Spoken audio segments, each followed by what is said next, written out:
Pozdravujem priatelia. Pred niekoľkými dňami som zverejnil túto fotku, ktorá mala pekný ohlas a bola z roku 2010. A tak som sa rozhodol, že vám trošku poviem o mojom živote a o tom, ako som s tou kamerou začínal. Počas študentských čias ešte na strednej škole som z rôznych fotiek vytváral videoprezentácie a zúčastnil som sa 2 súťaží, ktoré mali pre mňa veľký úspech. A bolo to v Poľsku, kde som vyhral jeden rok prvé a na druhý rok 3. miesto. V tom čase mi rodičia požičali takúto kamerku, ktorá mala takéto malé kazety, takéto veľké kazety. A vo svojom voľnom čase som vytváral takú malú sériu a pod názvom Každý národ má svoje bohatstvo.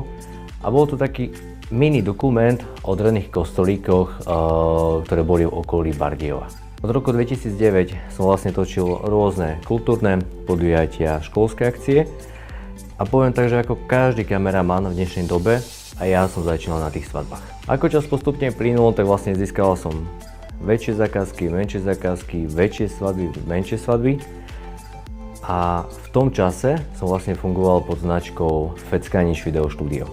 A takto som ťahal do roku 2013. A čo bolo ďalej? Uvidíte v ďalšom videu.